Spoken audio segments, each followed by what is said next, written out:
Isso aconteceu há 4 anos. Eu estava no 2º ano da faculdade. Normalmente, eu evitava relacionamentos, fossem eles meus ou não. A maior parte se deve ao fato de que a faculdade me mantinha ocupada, e eu me formei em jornalismo.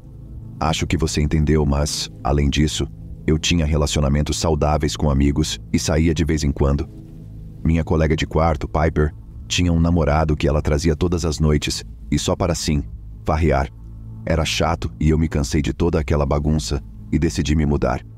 1 ou 2 meses depois, fui morar com minha nova colega de quarto, Jenna, e Piper e seu namorado se separaram. Mas não foi o comum. Não é você, sou eu. Foi por um motivo maior, e aparentemente eu estava envolvida.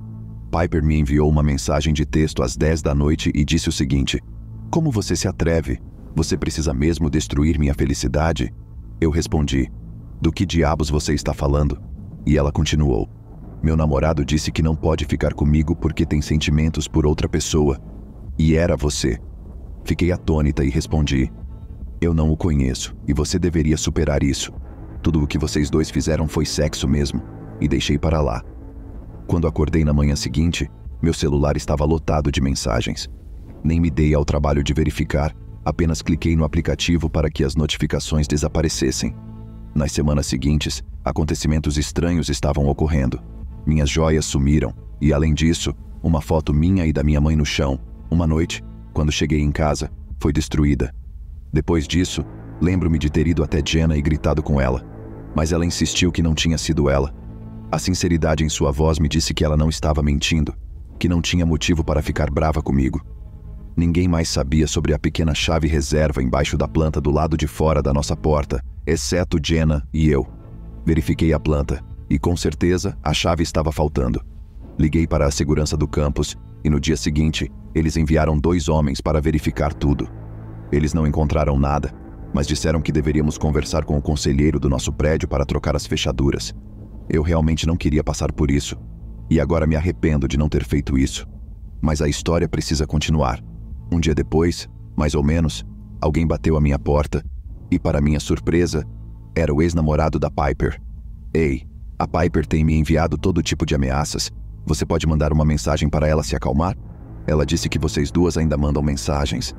Eu respondi: "Não mando mensagens para ela há semanas. Ela precisa dar um tempo. Desculpe, cara. Não posso ajudá-lo. Ligue para o departamento de atendimento social." "Não, você não está entendendo. As ameaças são tão ruins." "Posso lhe mostrar?" ele perguntou. Eu concordei, e quando ele me mostrou, fiquei enojada. Essa garota era doente, e como ele optou por não denunciar, a única palavra que eu poderia dar a ele era para se manter seguro. Naquela noite, eu estava trabalhando em um artigo sobre um escritor, e o que ele fez para proteger o que quer que fosse, e continuei ouvindo passos na sala de estar. Levantei-me para verificar, pois seria estranho se Jenna acordasse às 3 da manhã, e tudo o que eu conseguia pensar era que ela havia se levantado para ir comer em algum lugar. Saí e estava completamente escuro. Não conseguia ver nada, exceto o abajur do meu quarto, que iluminava um pouco do sofá. "Jenna, é você?" Esperei e então ouvi uma voz dizer: Sim, estou com dor de cabeça, estou indo à loja." Mas não era a voz de Jenna. Tomei a corajosa decisão de entrar na brincadeira. "Espere, Jenna. Deixe-me pegar seu dinheiro, não vou acender a luz." "Ok?" eu disse, e a voz sussurrou silenciosamente: "Ok." Voltei para o meu quarto e procurei algum tipo de arma. Apaguei a luz e fiquei no batente da porta. "Venha aqui." Com as luzes apagadas para não forçar seus olhos, a pessoa começou a caminhar em direção à moldura da porta. A única arma que eu tinha era um cabide muito afiado que eu havia quebrado há algum tempo. Ela ainda se aproximava e, quando ouvi seus passos, lembrei-me de que havia um interruptor de luz ao lado da minha porta e o liguei. A luz entrou rapidamente no quarto e, para meu horror, era o ex-namorado da Piper. Rapidamente, enfiei meu pé em seu joelho e dei-lhe uma joelhada na virilha. Ele estava no chão e eu gritei o nome de Jenna. Jenna entrou correndo e gritando. Eu gritei: "Chame a polícia, ou a segurança do campus, ou alguém rápido." Ela tirou o celular do balcão e rapidamente ligou para alguém. Notei que na mão dele estava a chave que estava embaixo do pote. Durante todo esse tempo, achei que a Piper estava bisbilhotando tudo e que seria ela quem eu veria quando acendesse a luz. Eu estava tão errada que a polícia acabou chegando e o levou para a delegacia e tomou um depoimento meu. Liguei para a polícia alguns dias após o incidente, mas eles não me disseram nada. O irmão de Jenna trabalha na delegacia de polícia e ela o convidou para obter detalhes, pois ele foi designado para trabalhar no caso, além de outros. Ele me fez várias perguntas sobre os textos que recebi e tudo mais, mas o problema é que eu não os verifiquei, mas os mostrei, e ele perguntou: "A Piper costumava escrever assim?" Eu olhei e não era nada parecido com a gramática da Piper. Depois disso, ele me contou tudo. De acordo com isso, não foi o ex da Piper que terminou com ela, foi a Piper que terminou com ele, e ele ficou tão bravo que a empurrou e roubou seu celular. Aparentemente, ele sempre teve uma paixão esquisita por mim, e para encurtar a história, o tarado estava invadindo minha casa, fingindo ser Piper e enviando ameaças a ele e a mim para receber minha simpatia. O mais perturbador era que havia uma corda no bolso de sua jaqueta. Não sei o que ele planejava fazer com ela, mas é muito estranho pensar nisso.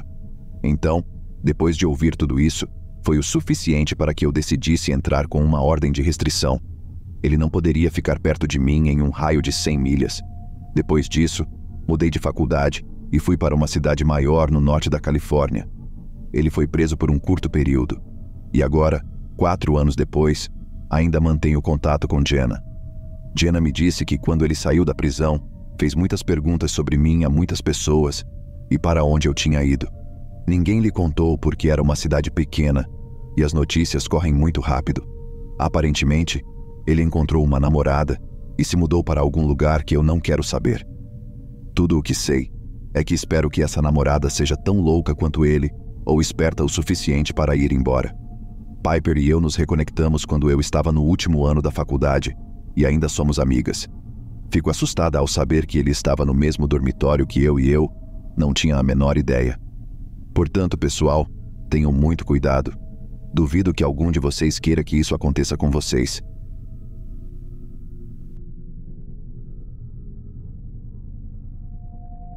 Isso aconteceu comigo na faculdade, quando eu morava com minha colega de quarto, Michelle. Era nosso primeiro ano, e o prédio do dormitório tinha 4 alas diferentes, sendo 2 de meninos e 2 de meninas. Nossa ala era conectada à outra por uma porta no final do corredor, que levava à ala dos meninos. Todos os andares de cada ala eram do mesmo sexo, e os meninos só tinham acesso às alas femininas por essa porta de conexão, para a qual era necessário ter um cartão-chave. Elas ficavam trancadas o tempo todo, e os cartões-chave só funcionavam para aquele dormitório. Eu conhecia a Michelle há muito tempo, e adorávamos as meninas do nosso andar. Nós nos encontrávamos com frequência, e durante a semana, e às vezes nos fins de semana, quem quer que estivesse em casa, deixava a porta aberta para que pudéssemos entrar, sair, o que fosse. Nunca tivemos problemas, e às vezes, os rapazes pegavam atalhos do campus para a ala deles, passando pelo nosso andar. Não era nada demais, e acabávamos conhecendo os rapazes que faziam isso com frequência. Na maioria das vezes, todos diziam "ei" se nossas portas estivessem abertas e continuavam seu caminho.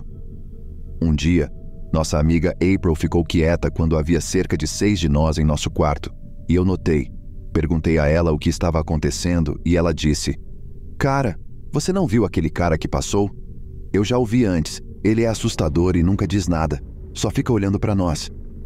Todos nós olhamos umas para as outras e dissemos que não. Ela deu de ombros e disse que se ele aparecesse novamente, ela nos avisaria. Cerca de 1 hora depois, após assistir a um reality show, ela bate no braço de Michelle. Todas nós olhamos para cima e vimos um homem alto, com cabelo comprido, vestido de preto, passando devagar. Ele não diz nada e fica nos olhando, mas desvia o olhar quando todos nós olhamos para cima. Ele sai e olhamos umas para as outras. Achamos que ele estava perdido, já que não o tínhamos visto antes, e continuamos a assistir à TV. Conversei com Michelle mais tarde e concordamos em ficar atentas e avisar as outras meninas para fazerem o mesmo, por precaução. Começamos a ver esse cara em nosso andar o tempo todo, às vezes várias vezes ao dia.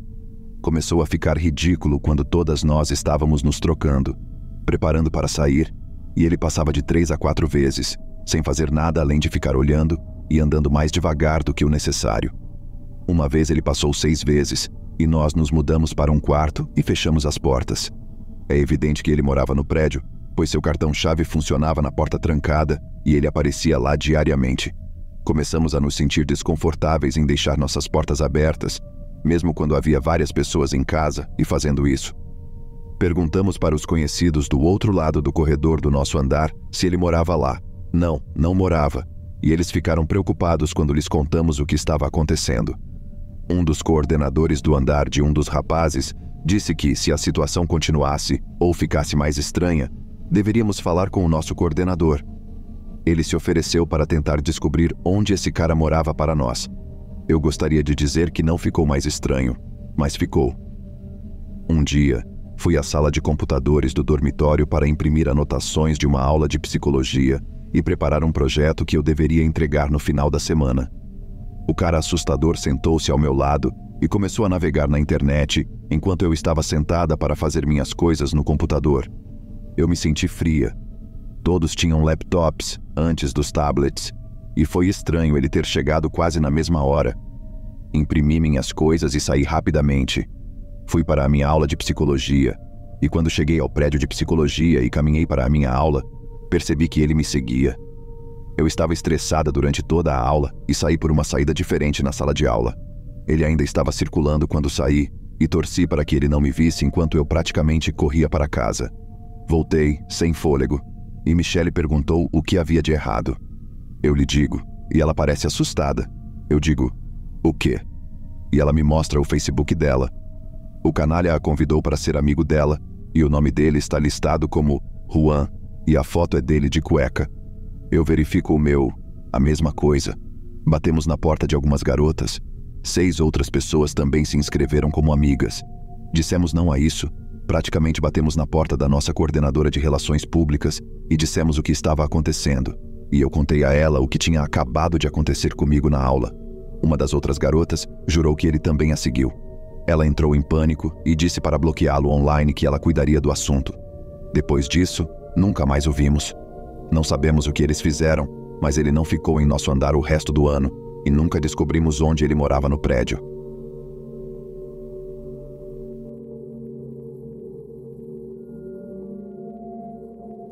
Essa não é tão assustadora quanto algumas das outras histórias, mas foi definitivamente uma das experiências mais estranhas de minha carreira universitária. Eu morava no último andar, 4º andar, do meu dormitório no 2º ano. Tinha um ótimo colega de quarto e estava cercado de amigos no andar. Como estávamos no último andar, ninguém subia, a não ser que morasse lá. E a comunidade do 4º andar era tão simpática que nunca nos preocupamos em manter as portas trancadas, especialmente durante a semana, quando as pessoas não bebiam nem se divertiam. Trancávamos quando nos lembrávamos, mas não nos preocupávamos se esquecêssemos. Em uma noite de semana, por volta das 3 da manhã, eu estava dormindo profundamente e meu colega de quarto também. Não havíamos trancado a porta. Normalmente, tenho sono pesado, mesmo com barulhos altos ou luzes fortes, mas por algum motivo acordei. Nada me acordou. Nenhum barulho, nenhuma luz, nem mesmo a pessoa quase nua ao lado da minha cama, olhando para mim. Eu estava confuso e exausto demais para ficar assustado, ou até mesmo para compreender a situação. Ele era um estudante homem, branco, alto, bem constituído, e só estava de cueca. Fiquei olhando de volta para ele. Não me lembro se disse a ele para ir embora ou se ele saiu por conta própria.